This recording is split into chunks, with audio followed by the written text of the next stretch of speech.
Olá a todos! Nessa aula vamos estudar o algoritmo Bucket Sort, que é uma técnica de ordenação que difere um pouco dos métodos mais tradicionais que vimos anteriormente.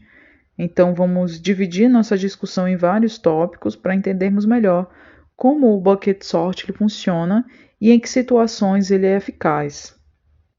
O Bucket Sort ele é um algoritmo de ordenação que basicamente funciona dividindo um conjunto de dados em baldes ou recipientes, por isso o nome Bucket Sort. E cada balde ele representa um determinado intervalo específico de valores. Essa abordagem ela é particularmente útil quando os dados eles podem ser agrupados em intervalos, e o que facilita, né, o processo de ordenação. O bucket sort ele destaca-se quando os elementos são uniformemente distribuídos nesse intervalo. Além disso, é mais eficaz quando os baldes eles são pequenos o suficientes para serem ordenados de forma eficiente. Isso significa que a eficácia do algoritmo ela é influenciada por essa distribuição dos dados e também pelo tamanho dos baldes. O bucket sort ele é geralmente utilizado como algoritmo auxiliar, o que significa que ele pode ser integrado a outros métodos de ordenação para otimizar o processo em determinadas situações.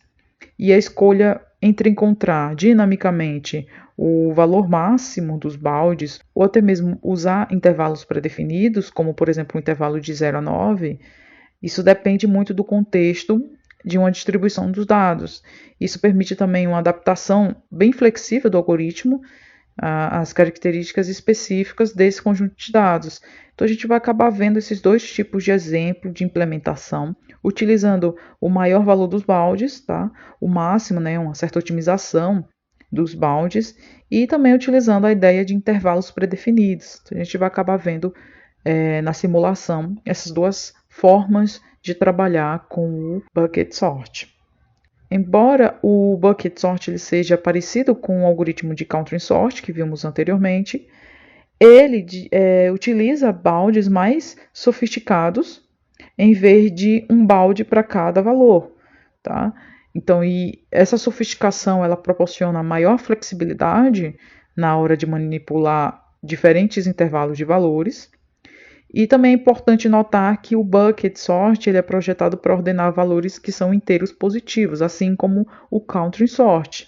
A aplicação do algoritmo a um conjunto de dados com outros tipos de valores, ele também requer essas adaptações, assim como os outros algoritmos. Agora, em termos de desempenho, nós temos que, no melhor caso, nós temos o O de n mais k, onde n é o número de elementos e k é o número de baldes.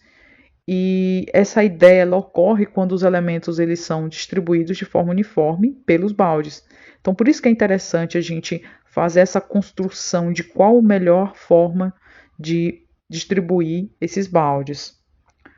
O pior caso desse algoritmo, ele ocorre em O de n ao quadrado. Isso acontece quando todos os elementos eles são colocados no mesmo balde.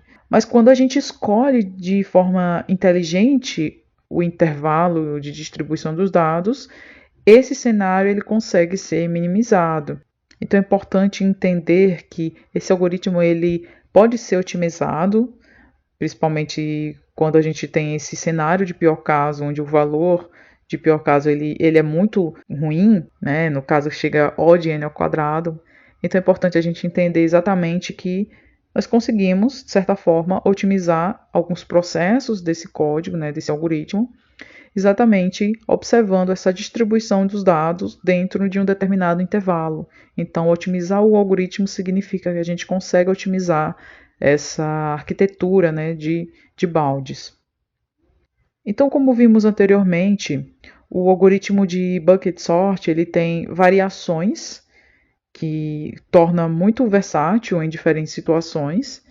A versão onde os dados eles estão no intervalo é uma das versões que nós podemos adotar.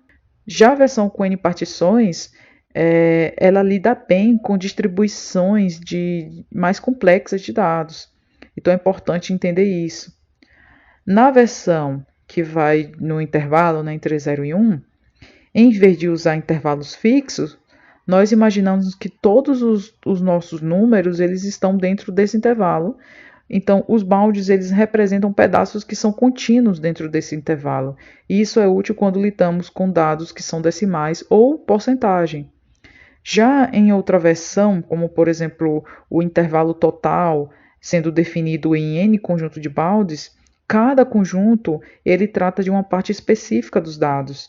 E isso é útil quando a distribuição dos elementos ela é bem complexa. Então, nós podemos adaptar, né, esse tipo de técnica a situações diferentes onde a distribuição ela não é uniforme. Então é importante nós escolhermos exatamente essas versões de implementação do código para adaptarmos a um problema específico que nós temos. Vou mostrar aqui basicamente como funciona cada uma dessas versões, mas a nossa implementação ela vai ser feita a partir de um conjunto de n baldes, que é a melhor versão que nós temos até então.